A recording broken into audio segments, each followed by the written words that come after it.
Salut Ahmed. Alors, je me permets de répondre à tes questions sur Abraham. Abraham.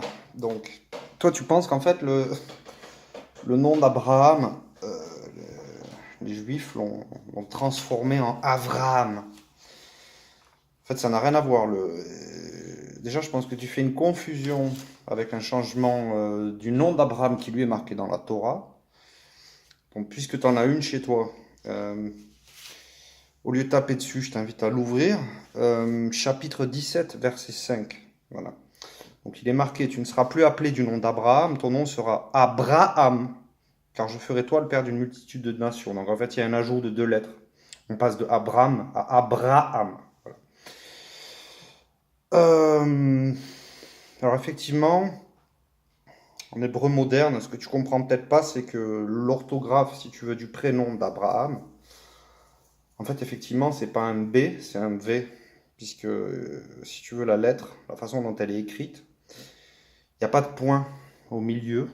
Donc, en fait, c'est plus un bête, c'est un vet. Donc, c'est un V. Bereshit. Bereshit, il y a un point, c'est la lettre B. Donc, tu vois, tu prononces B. Et en hébreu moderne, hein, la façon dont c'est orthographié, c'est Avram. C'est pas Abraham. Alors, après, c'est de la linguistique, hein, je ne vais pas m'étendre là-dessus. Puis, je ne connais pas vraiment grand-chose, mais vraisemblablement, dans les traductions, si tu veux, ils ont laissé Abraham quand ils l'écrivent en français, hein, j'entends. Ils ont mis un B, alors ça peut être des confusions avec le Gèze, qui était une autre langue sémitique,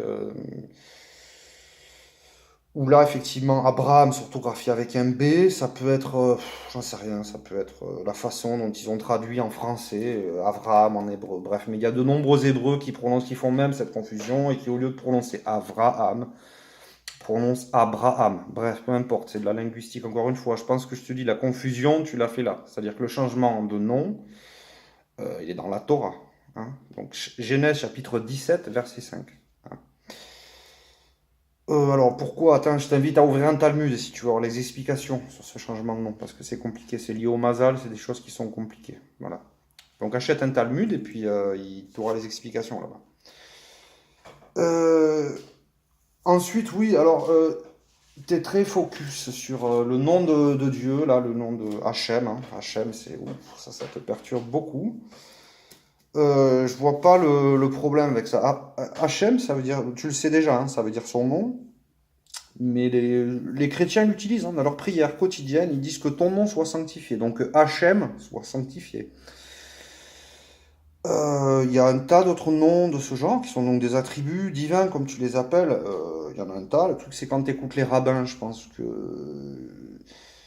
ils les prononcent en hébreu, donc tu les comprends pas. Il y en a plein d'autres.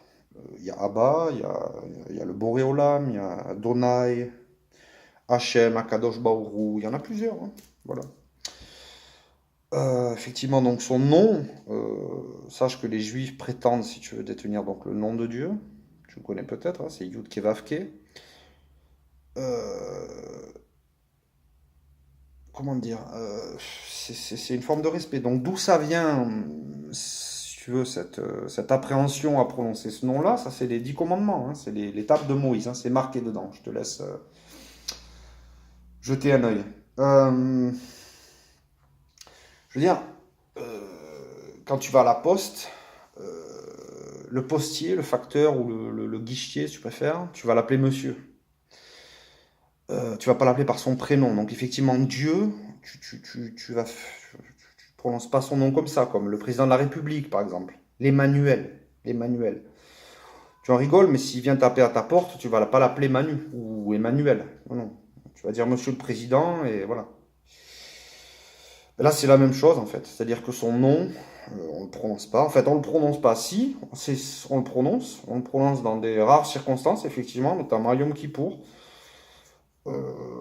Voilà, bon, c'est le Kohanim qui prononce le nom de Dieu, les gens se mettent à plat ventre. Voilà.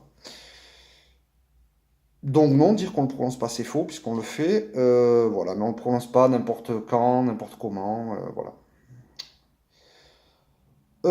Écoute, j'espère que j'ai répondu à tes questions. Mais si tu en as d'autres, n'hésite pas. Hein. J'essaierai de t'apporter les réponses. Sur ce, bonne soirée.